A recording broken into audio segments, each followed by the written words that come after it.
Evangelio según San Marcos, capítulo 3, en el verso 1. La palabra del Señor dice: otra vez entró Jesús en la sinagoga, y había allí un hombre que tenía seca una mano, y le acechaban para ver si en el día de reposo le sanaría, a fin de poder acusarle. Entonces dijo al hombre que tenía la mano seca: levántate y ponte en medio. Y les dijo: ¿es lícito en los días de reposo hacer bien o hacer mal, salvar la vida o quitarla? Pero ellos callaban. Entonces, mirándolos alrededor con enojo, entristecido por la dureza de sus corazones, dijo al hombre: extiende tu mano. Y él la extendió, y la mano le fue restaurada sana. Y salidos los fariseos, tomaron consejo con los herodianos contra él para destruirle. Padre, gracias, recibimos tu palabra, ella es bendita. Lo creemos. Tú afirmaste y dijiste que no volverá a ti vacía, sin haber cumplido el propósito por el cual fue enviada. Eso nos da certeza, seguridad, que tu palabra no abandonará este recinto hasta que algunos de nosotros seamos sanados, prosperados y restaurados por el poder de tu palabra. Porque no es un discurso, no tiene que ver con patrones de oratoria y tampoco con la dicción, la fonética. Tu palabra es espíritu y es vida, y ella es poderosa para tocar los tuétanos, para tocar las estructuras pensantes y para tocar las emociones y cambiar nuestro lamento en baile. ¿Lo creemos? ¿Lo creemos? Amén. Dice el texto que comparto en mis notas en esta oportunidad que era día de reposo. Si ustedes que saben Biblia de memoria,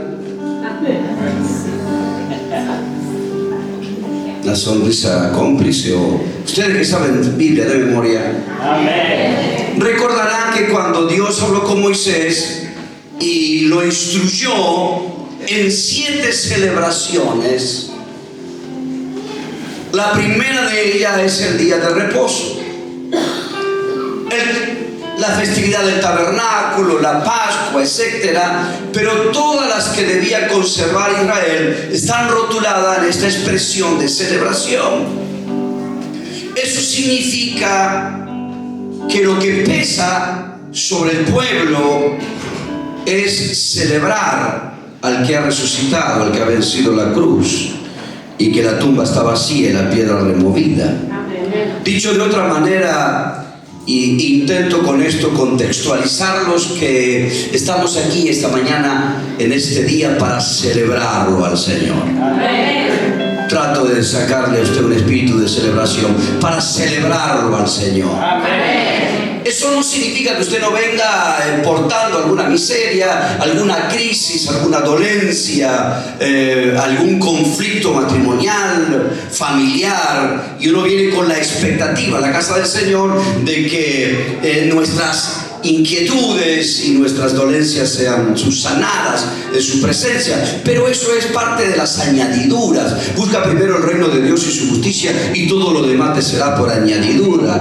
Así que celebramos al Rey, y mientras tú celebras y celebras a aquel que ha vencido la muerte y te ha dado libertad de la cautividad, del cautiverio, por añadidura esta mañana tú te estás sanando, te estás restaurando, te estás liberando y estás prosperando en el nombre de Jesús de Nazaret. Así que diga al lado: yo voy a celebrarlo, y por añadidura voy a llevar alguna victoria esta mañana, porque lo creo. Sí, claro, yo no recojo aplauso, pero si lo va a aplaudir el que está sentado en el trono, apláudalo, mueva la mandíbula, diga: gloria a Dios, aleluya. volviendo al relato que nos convoca en el paralelo del Evangelio de Mateo, capítulo 12, no hace falta que usted lo busque. Ese mismo día de reposo en que Jesús entró en la sinagoga de Capernaum, lugar donde tiene el centro de ministración, y encontrarse con el hombre de la mano seca, ese día mismo en el camino, cuenta el relato de Mateo que los discípulos cortaron espigas de trigo y mecieron el trigo en la palma de su mano. Y por el solo hecho de mecer el trigo, los fariseos atacaron a Jesús y a sus discípulos, diciendo que por qué rompían la ley. Y estaban haciendo eso el día de reposo, a lo cual Jesús tuvo que reprenderlos y decirle que no se olviden que David, el rey David, volviendo de la guerra, entró día de reposo en la sinagoga y se le dio a comer el pan prohibido. Así que aquel día empezó ya con controversia, aquel día empezó con ataques. Yo no creo que a usted le haya pasado nunca, pero hay personas en otra iglesia que a veces empiezan el día complicado, de esos que uno en su fantasía tratando de escapar de la situación dice, ¿para qué me levanté hoy? La verdad es que me volvería a acostar y me despierto mañana. ¿Le pasó esto alguna vez? Levante la mano, no va al infierno por eso. Este es un día complejo, es un día problemático. Jesús ya está siendo atacado en su caminar y finalmente entra a la sinagoga en Capernaum. Allí lo espera un hombre de la mano seca, y lo que me impresiona del texto es que es una trampa, y ustedes ya lo saben porque el texto bien lo expresa.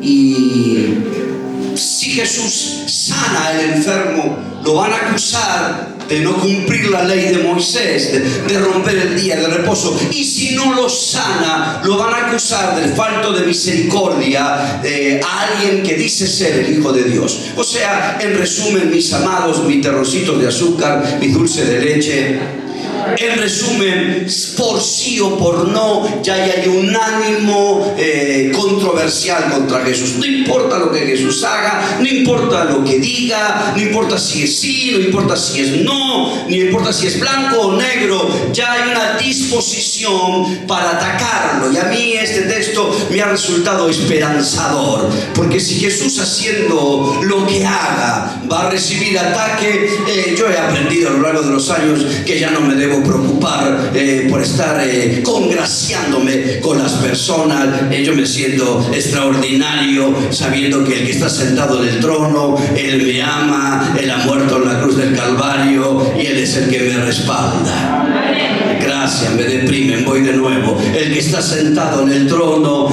Él nos ha cubierto, nos ha respaldado y nos ha mostrado su amor. Así que relájate si alguien no te quiere. Ahora sí, gracias. Miren, lo quiero graficar de esta manera. Hace algunos años atrás, en el equipo pastoral allí en Castelar, que por cierto estaba aproximadamente una cantidad de 30 pastores, ya uno de ellos estaba con la disposición de retirarse de la iglesia y, como decimos en la jerga, estaba buscando alguna excusa que le permita tomar la decisión. Así que en la búsqueda de eso se acercó un día y me dijo, ¿te puedo decir algo? Yo sé lo que quieras. ¿Tú sabes que nadie te quiere? A lo cual yo contesté, y disculpen la vulgaridad del término que uso, aprovechando que mi esposa está muy lejos, porque al llegar a casa cada vez que digo algo me reta, me dice, ¿cómo dijiste eso? Entonces, cuando él me dijo esto, yo le dije, ¿qué me importa? Díganle al lado, ¿qué me importa? No, pero dígalo con ganas, qué liberador resulta. Uno se siente liberado. Pero no se conformó, así que la próxima semana volvió y me dijo, me parece que tú no me entendiste. Digo, ¿de qué? de lo que hablamos de la otra oportunidad. Digo, es que hablamos de tantas cosas que no sé a qué te refieres. A lo que te dije, que nadie te quiere. No, el que no entendió eres tú. ¿Qué me importa? No. Y volvió la tercera vez.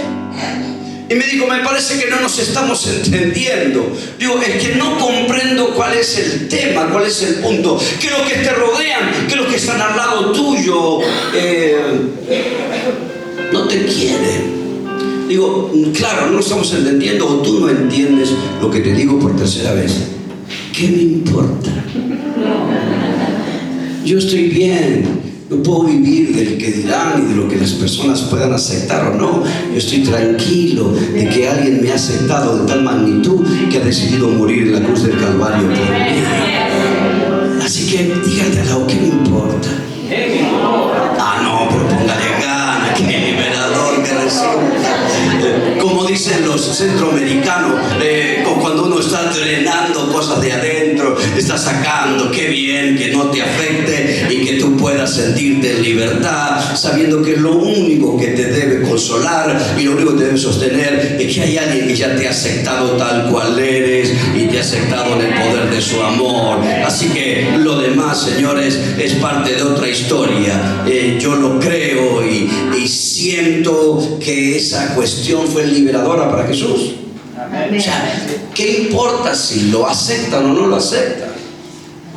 Pero lo que dice el texto me llama la atención, que refiere esa frase, otra vez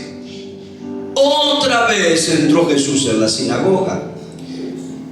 Y vaya detalle del evangelista de subrayar otra vez. Porque en la sinagoga hay un ánimo adversivo contra Jesús. En la sinagoga no lo quieren. La sinagoga no es amigable para con Jesús. Los líderes y los fariseos se oponen a la persona de Jesús y al ministerio de Jesús. Los que están allí son enemigos de Jesús. En una oportunidad, recordarán ustedes, lo sacaron a empujones, lo llevaron al despeñadero y quisieron arrojarlo por el acantilado al vacío. El día que liberó a aquel muchacho, lo acusaron que por Beelzebú, príncipe de la oscuridad, lo liberó, acusándolo de invocar a Satanás. Sin embargo, el texto dice que a pesar de que el ánimo de la sinagoga le es contrario, otra vez Jesús fue a la sinagoga. Y alguien que se precie de estar en un equilibrio emocional y mental, a nadie le gusta estar donde no lo quieren. Por una salud emocional, a nadie le gusta estar donde hay enemigos, por no pasar un momento incómodo. Y somos de ese tipo de personas que esquivamos vivir esas situaciones. ¿No fuiste hasta el lado? ¿Para qué? Para sentirme incómodo. Uno le escapa a lugares nocivos. Diría los términos modernos, a los ambientes tóxicos. Ya que de tanto en tanto acuñamos ciertas palabras en la cultura. Sin embargo, Jesús entró igual. Por eso remarco la expresión del Evangelio otra vez, porque eso habla de insistencia, eso habla de determinación, eso habla del poder de la insistencia, no del poder de la obstinación, sino del poder de la insistencia. Cuando una persona tiene una misión, cuando alguien tiene un propósito y cuando él tiene una razón marcada por Dios. Por eso me animo a decírselos. Insiste. Insiste. ¿Está ahí todavía? Amén. Vuélvelo a intentar. Lo habían querido matar. Sin embargo, volvió a entrar. Jesús insistió en la determinación de mostrar su amor, su misericordia y el poder para con los hombres, aun cuando la sinagoga no les sea amigable. La insistencia tiene poder. Y no es solo una expresión que ensayo en esta oportunidad, está fundada en Hebreos capítulo 10, verso 39. Nosotros no somos de los que retrocedemos.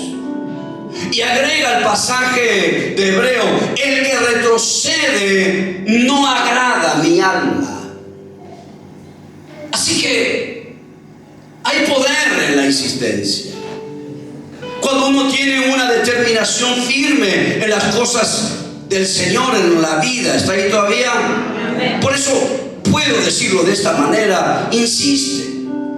Sigue insistiendo aunque el viento sea contrario, aunque nadie te acompañe. Insiste aunque no tengas respaldo. Insiste aunque nadie te dé una palabra de ánimo. Y aun si fuises al médico con la fe de que tu enfermedad iba a desaparecer y te encuentras con un resultado negativo, que los resultados son aún adversos a lo que tú esperabas, sigue insistiendo, sigue orando, sigue reprendiendo, sigue ayunando, sigue guerreando y sigue creyendo que por su llaga fuimos nosotros curados.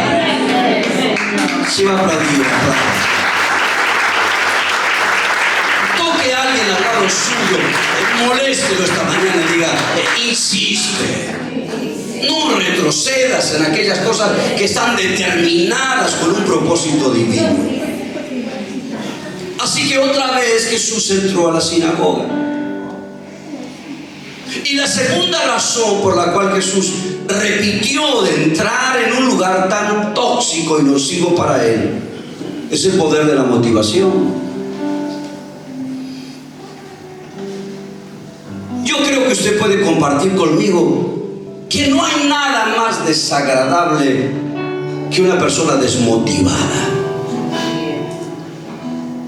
La desmotivación es contagiosa. Aún puede tener un rostro colectivo. Basta leer el libro de Nehemías en el capítulo 4 para ver de qué manera contagiosa todos los acarreadores que levantaban la muralla con Nehemías se desanimaron. Un desánimo colectivo, un desánimo colectivo producto de un contagio. La negatividad contagia ambientes, deprime personas. Estamos más apegados a lo negativo. No es más fácil creer lo malo que darle crédito a lo bueno. Hay una predisposición a las cosas malas. ¿Está ahí todavía? Aun cuando a alguien le va bien, uno lo duda. ¿Será? Y por allí, cuando yo era rubio y de ojos azulados, se decía que cuando la limosna es grande hasta el santo desconfía. Un dicho popular para graficar esta inclinación a creer más en lo malo que en lo bueno. Ya un equipo de fútbol que salga desanimado del vestuario, sin falta de motivación, producto del poder ofensivo de su contrincante, lo habrá perdido el partido antes de empezar. Y ustedes creo que deben coincidir conmigo, y si no, no me lo digan para no deprimirme. Hasta un beso se siente cuando le falta motivación. Voy de nuevo. Hasta un beso se siente cuando le falta motivación. Y ella, después de algunos años de casado, le dice a él: ¿cómo te vas sin saludar?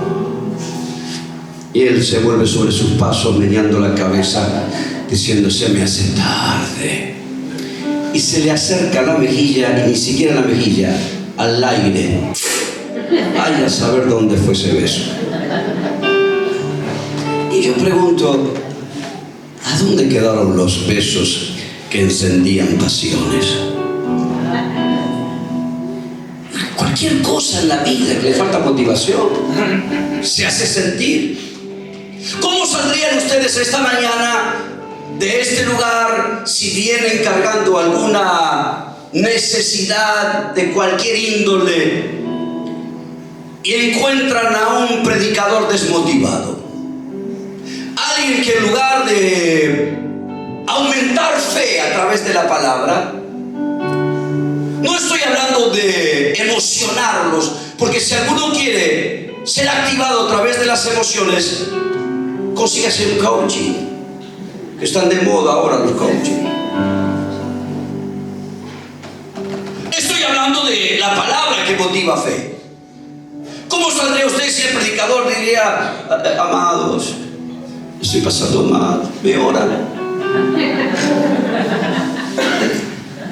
Me quieren orar a mí, que no me puedo reponer. Saldría peor de lo que entró, porque lo que uno necesita es la motivación. No estoy hablando de psicología cognitiva, tú puedes. Estoy hablando de la palabra de Dios, que es positiva. Decid al justo le irá bien, caerá en mil a tu diestra, mas a ti no llegará. A la pestilencia que ande y mortandad de la noche no tocará tu morada, porque has puesto a Jehová como esperanza, debajo de sus alas estaré seguro. Aunque ande en valle de sombra y de muerte, no temeré mal alguno, porque tú estarás conmigo. Positivismo no es del humanismo, es de la palabra de Dios. Y el proverbista dice en el capítulo 18:14: el ánimo del hombre soporta su enfermedad. Está comprobado científicamente, y usted puede en esta era googlearlo. Por todo el mundo googlea todo. Estaba yo en Estados Unidos hablando con una persona, un empresario, y la esposa me dice: aquí lo estoy googleando.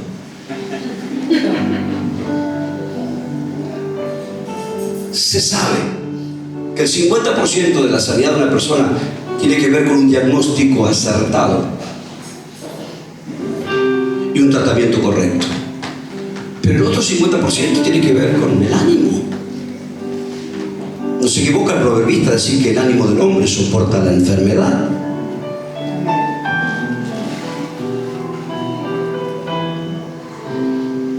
La abuela de mi esposa le decía chiquita, no sé por qué era así de alta. Tuvo 2 hijos. Uno de ellos el papá de mi esposa, Alejandra, de mi primera esposa y única. Estuve pensando mal. Y el segundo hijo fue el cura Ponzo, el cura personal de Juan Domingo Perón e Isabel Martínez de Perón. Cuando Juan Domingo Perón, en el uso de la presidencia, fallece en los brazos de su confesor personal. Así que la abuela terminó en un hogar, importante hogar, que tenía un estilo diferente a un geriátrico, pero hogar al fin. Y el médico llamó a Alejandra, fuimos juntos. El médico le dice: bueno, la llamé para decirle que la abuela está muriendo.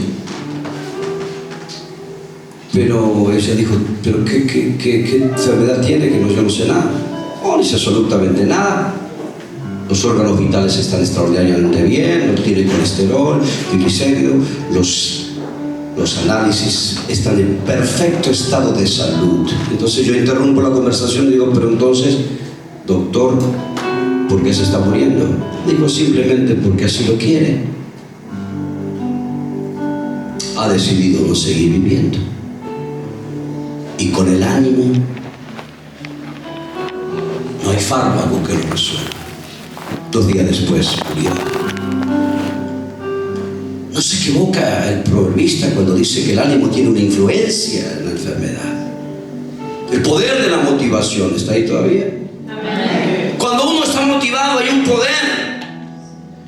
Y aunque esto parezca poco bíblico, hay un desprendimiento de energía en el interior de un ser humano. El ánimo, la motivación te hace enfrentar las dificultades de la vida con la seguridad y la fe que saldrá adelante a pesar de lo que estás viendo, a pesar de lo que estás sintiendo, a pesar de lo que estás oyendo y a pesar de lo que estás percibiendo.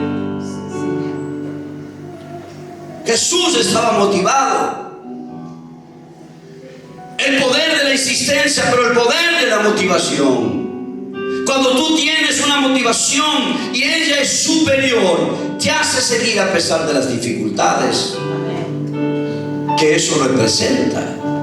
Porque la motivación es mayor que la adversidad que se representa en aquella situación que vives. Pero entonces, ¿cuál es la motivación de Jesús? ¿Por qué otra vez entra donde no lo quieren?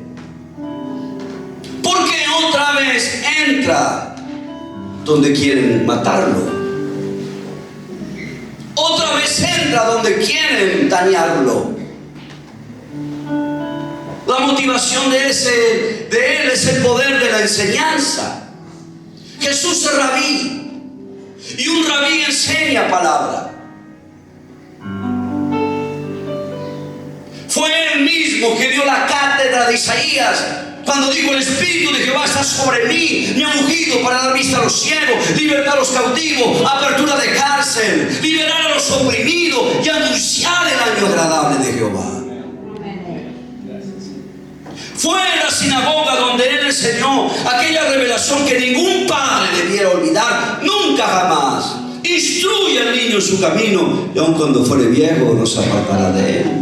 Y cuando no lo dejaban hablar, realizaba un milagro y el milagro hablaba por él.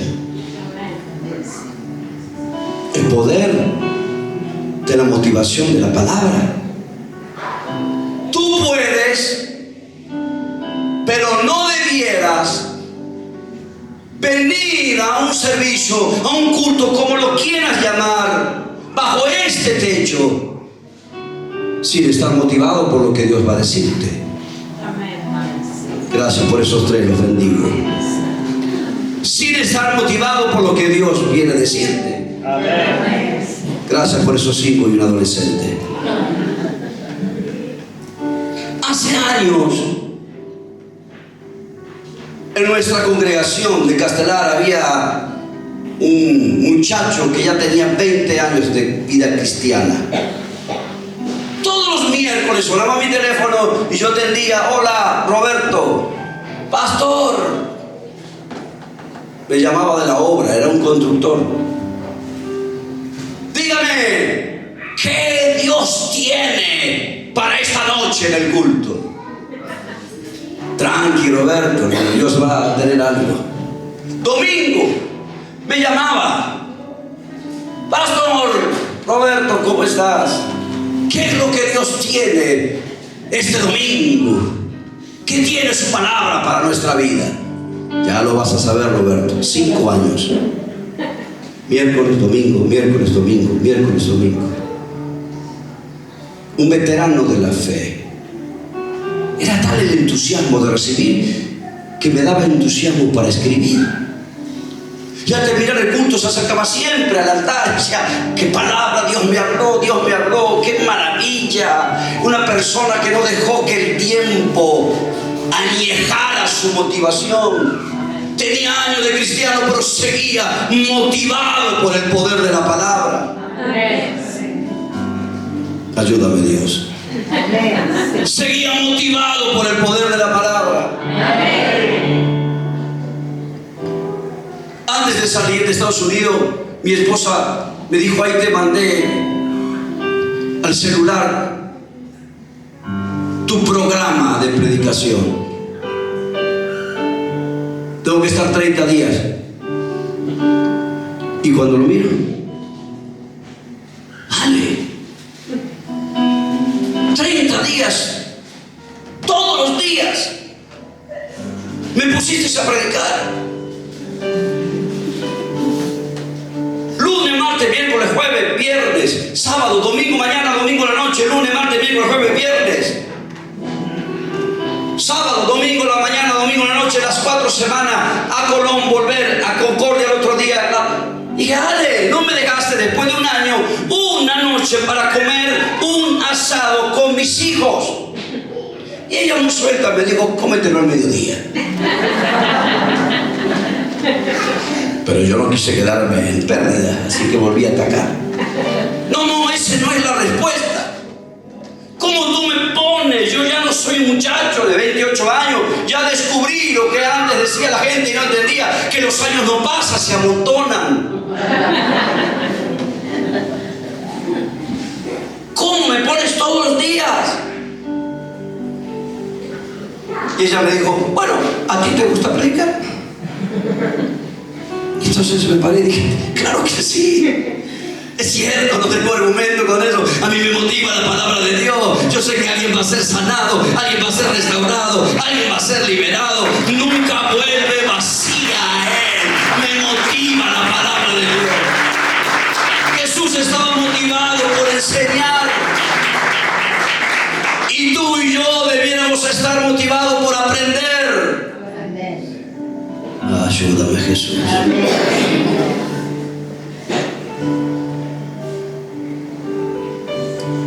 ¿Debemos pagarle al César? Y Jesús respondió, ¿de quién es la imagen de la moneda? Los discípulos contestaron, del César. Bueno, den al César lo que es del César, y a Dios lo que es de Dios.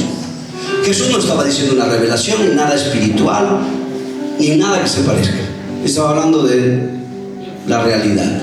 Cada gobernante imprimía su imagen en la moneda. Eso significa que esa moneda le pertenece al dueño de esa imagen. Así que dijo Jesús, ¿qué imagen tiene la moneda? Del César. Bueno, si tiene su imagen es de él. Den al César lo que es de César. Y a Dios. Y a Dios. Y si ustedes que saben Biblia de memoria recuerdan Génesis, hizo al hombre a su. Eso significa que Dios talló su imagen en nosotros para reclamarnos como de su propiedad.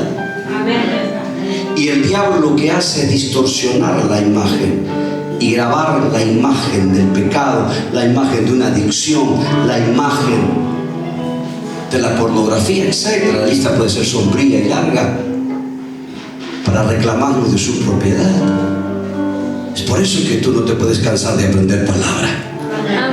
Es por eso que a ti te tiene que motivar la palabra de Dios, para asegurar que la imagen del Rey de Reyes y Señor de Señores está en tu vida, está en tu matrimonio, está en tus hijos y está en tu casa. Y cuando el diablo se atreve a algo, tú le puedes decir, te equivocaste de lugar. ¿Acaso no viste la imagen que tiene esta familia? No te pertenece, le pertenece al que está sentado en el trono, reinando por los siglos. Él estaba motivado por la palabra, pero también estaba motivado por la necesidad humana. ¿Por qué abrió el mar? Porque el pueblo necesitaba pasar en seco. ¿Por qué le dio agua de la peña en Horeb? Porque el pueblo tenía sed. ¿Por qué vino el maná en la mañana? Porque el pueblo tenía hambre. Y luego, ¿por qué vino la codorniz? Porque el pueblo necesitaba una dieta balanceada. Y cada milagro corresponde a una necesidad humana. Cada vez que Jesús fue a la sinagoga hizo un milagro. Primero el endemoniado, después el atormentado de espíritu, después la mujer encorvada y ahora el hombre de la mano seca. Jesús fue a la sinagoga motivado por la compasión en su corazón. Por eso permítame leerlo tal cual lo puse en mis notas. La necesidad humana es una poderosa fuerza que mueve el corazón de Dios. La necesidad necesidad humana es una poderosa fuerza que mueve el corazón de Dios. Eso significa, si en esta mañana, en esta latitud del mundo, bajo este techo, hay algún necesitado aquí, este necesitado es un candidato perfecto para un milagro esta mañana. Motivado por la palabra,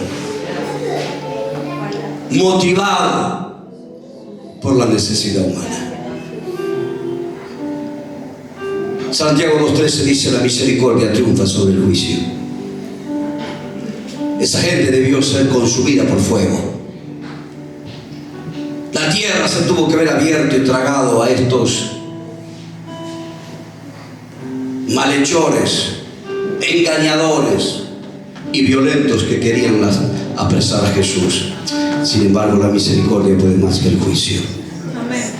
Así que aunque tengas razón y aunque te asista la verdad, no hagas juicio de nadie, porque la misericordia supera y está sobre el juicio.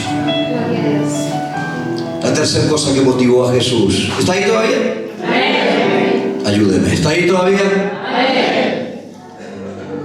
Es la bendición de la oportunidad.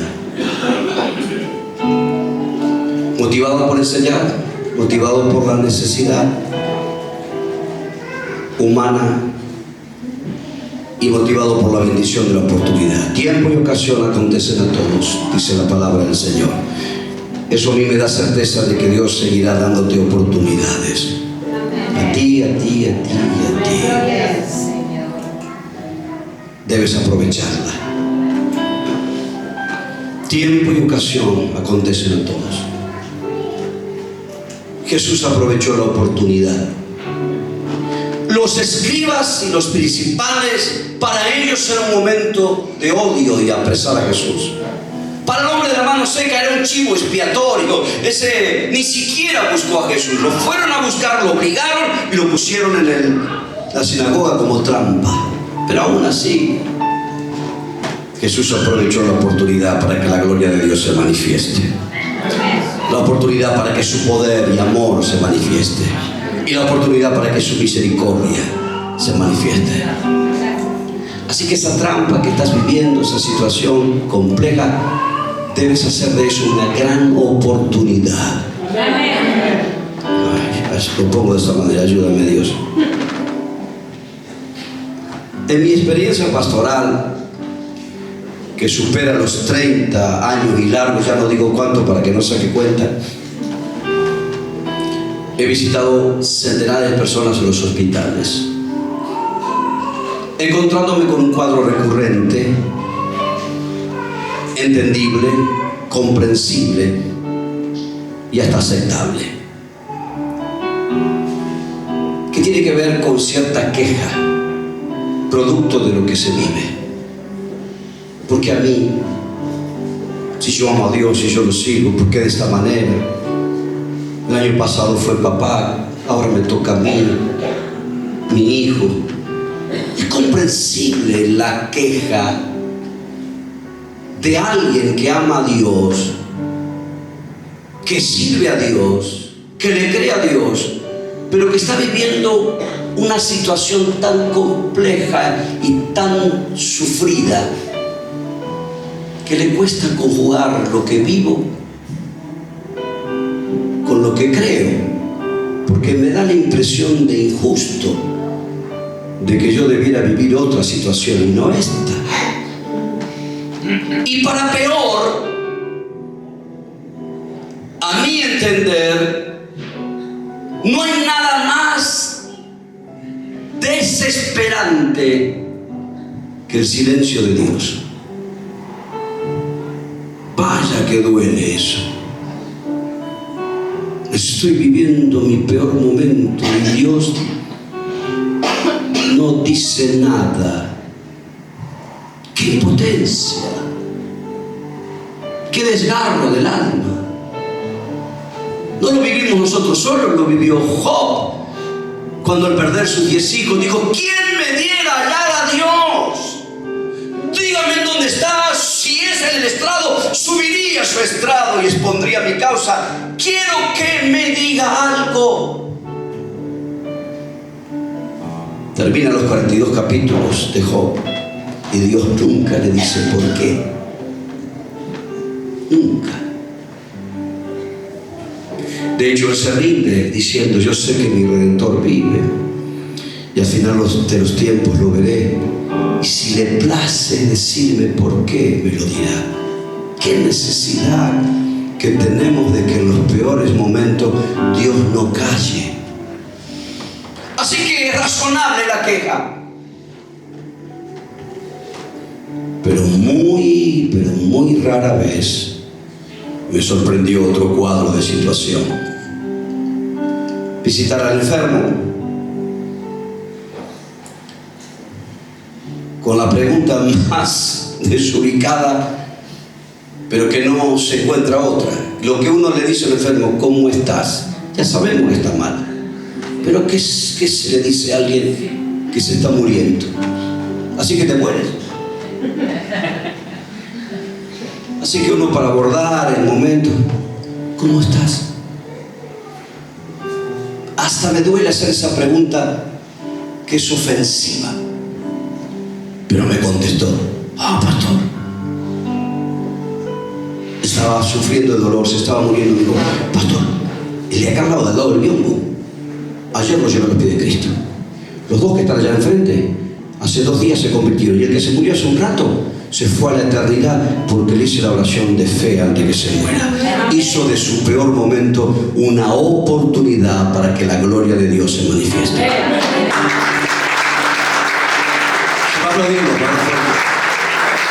Así que yo sé que vienen oportunidades de negocio, de empleo, de puertas abiertas, cierto, bajo un país de crisis, pero de que tengo uso de razón, siempre tenemos crisis. Así que estamos acostumbrados a vivir en la crisis, pero señores míos, no hagas que la queja te haga perder la oportunidad. Aprovecha tu oportunidad, descubre tu oportunidad y sácale ventaja a la oportunidad en medio de la miseria. 2 años en Estados Unidos haciendo papeles. Finalmente me concedieron todos los documentos americanos. No le digo que soy un yankee, pero good morning, church. Buenos días, iglesia.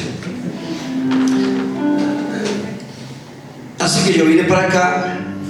Y lo que tengo que hacer es ir a la embajada, presentarme frente al cónsul, mostrar mi documentación expedida por el gobierno americano y por inmigraciones, mi número social, mi ID, mi documento, mi visa de trabajo. Y el cónsul tiene que tomar y sellarme el pasaporte para reflejar lo que está en el papel en el pasaporte. Así que me atendió un muchacho, me miró y me dijo, muy suelto de cuerpo: denegado lo suyo. Y me bloqueó la visa de turista. Así que dijo: usted debe presentar algunas evidencias más económicas, cuáles son sus recursos, cómo hace para mantenerse cuando no tuvo, una serie de cosas. Así que yo me quedé acá, mi mujer se quedó allá. Algunos me dicen qué bendición, rechazo esa palabra. Así que me toca llamar a Alejandra y está sola ya.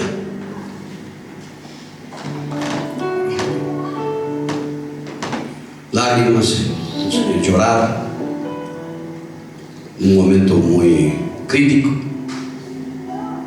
y además sentirse solo en un país extranjero. Así que a la noche fui a la oración, y al otro día volví a hablar con ella, y lágrimas y llantos, impotencia, y a la noche volví a la oración.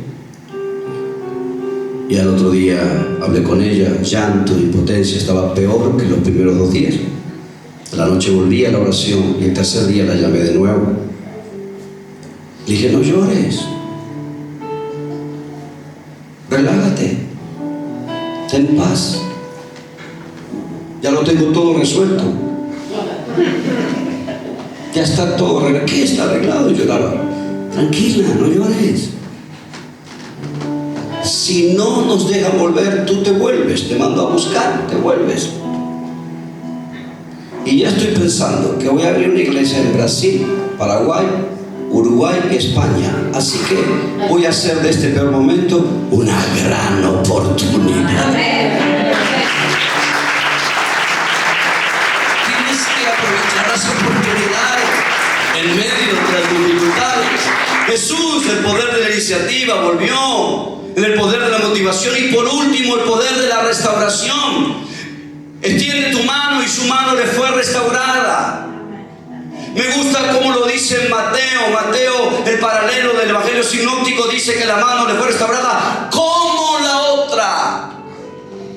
La derecha, que así lo expresa Lucas. Lucas dice que es la derecha. Le fue restaurada a la plenitud de la izquierda. Amén. Voy a hablar con ellos, que ustedes me deprimen. La derecha fue restaurada a la plenitud de la izquierda. Amén. Y ustedes saben que no todas las afecciones físicas en la restauración causan la plenitud de antes. Mi hermano tuvo COVID, se recuperó, estuvo muy mal, estuvo al filo de la muerte. Y está bien, pero él ya me dijo, no recuperé la plenitud de mi capacidad respiratoria. Hay personas que tienen accidentes, le operan un brazo, las piernas, vuelven a tener movilidad, pero no alcanzan la plenitud. Ayer estaba hablando con Fernanda Flores y él me decía, doctor, me operaron, estoy bien, ya muevo el brazo, pero ahí no alcancé la plenitud de antes. Y dice el texto que le restauró la mano a la plenitud de la otra. El que tiene oído para oír, ¿verdad? Quiere decir que hay una plenitud del matrimonio que hay que alcanzar. Hay una plenitud de paz, hay una plenitud espiritual, hay una plenitud de servicio a Dios, hay una plenitud con los hijos. Y el Rey que yo sirvo y el Dios que yo amo restaura las vidas y las familias a la plenitud. Amén.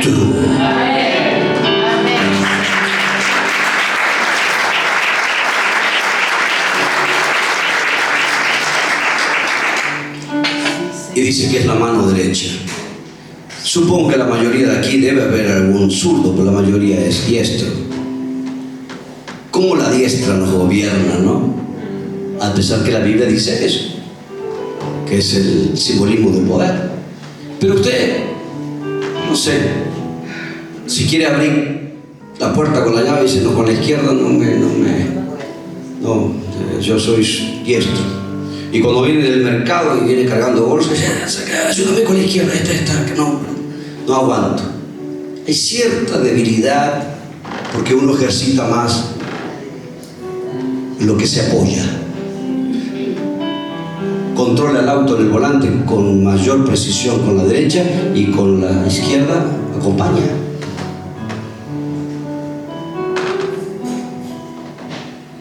Así que, haciendo una alegoría del tema, fuera de las cosas espirituales, y no estoy enajenándonos de la fe, solo estoy haciendo un análisis de comportamiento humano, nuestra vida descansa sobre cosas, sobre el marido, sobre el amor de un hijo, son nuestras derechas, nuestro trabajo.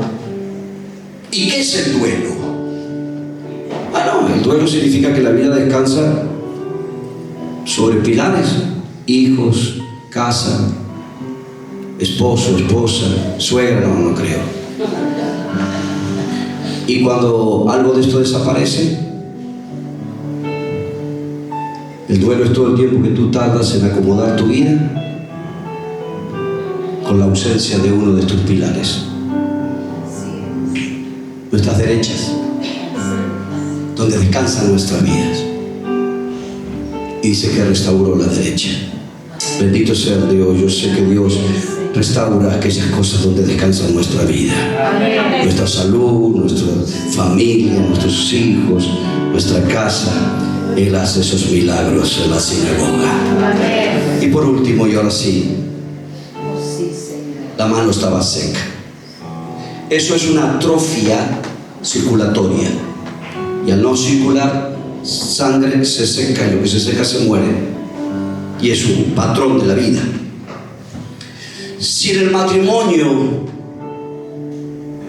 no hay una reciprocidad de afectos en la misma intensidad y dimensión, con los años, si no circula ese afecto,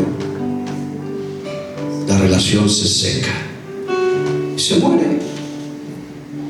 La amistad, si no tiene una reciprocidad de conductas, de apoyo, de cierta complicidad, de honestidad, la amistad se seca y se muere. Y tú puedes estar esta mañana aquí creyendo fielmente en Dios, adorándole, ofrendándole, sirviéndole, pero si no fluye el Espíritu Santo en tu vida, la espiritualidad se seca. Ustedes, como ya lo mencioné, que saben Biblia de memoria, traen nada más. Ustedes que saben Biblia de memoria, ¿recuerdan la trilogía de las parábolas? Están las tres juntas en el Evangelio: el hijo pródigo, la oveja perdida y la moneda perdida. El hijo se pierde en el mundo, la oveja se pierde en el campo, pero la moneda se pierde en la casa. Cuidado, hay cristianos que se pierden dentro de una iglesia, se enfrían dentro de la casa. Por eso resalto lo que dijo el evangelista: otra vez entró a la sinagoga. Por la insistencia, el poder de la determinación, el poder de la motivación y el poder de la restauración. Amén, amén y amén.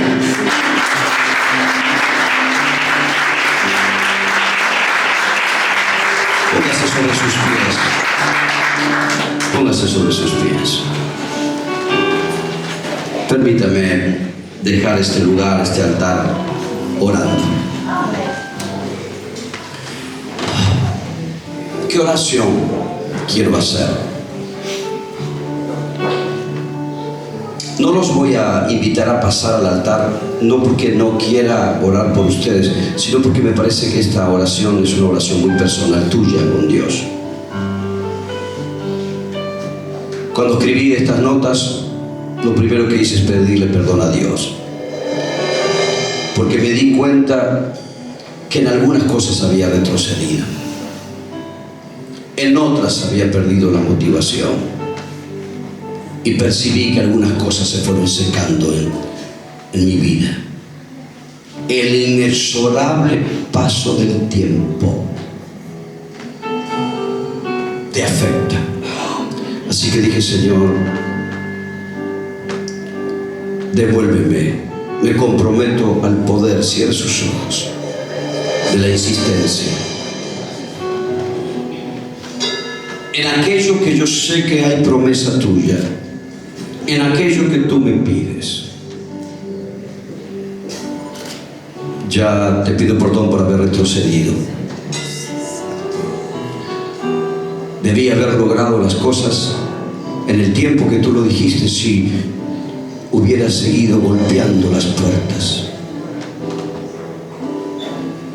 Te pido perdón por haber perdido ciertas motivaciones. Los años tal vez me cansaron, me aburguesaron. Toda una vida dentro de una iglesia, no me di cuenta en qué momento perdí la motivación de algunas cosas que nunca debía haber dejado de estar motivado. Perdóname, perdóname. cuenta, por toda la vida en la iglesia, ya por costumbre, pero hoy te pido que me devuelvas el poder de la motivación. Como Roberto, que vivía motivado por la palabra, aun cuando llevaba toda una vida en el Evangelio. Como tú dijiste en Apocalipsis, tengo contra ti que has dejado tu primer amor. Me quiero volver a ilusionar. Y perdóname, Señor, por aquellas cosas que se atrofiaron en mí, porque no dejé fluir tu presencia, no dejé fluir el amor como debía. Así que me pongo delante de ti hoy, pidiéndote ese milagro de la sinagoga. Insistencia, determinación, motivación y restauración.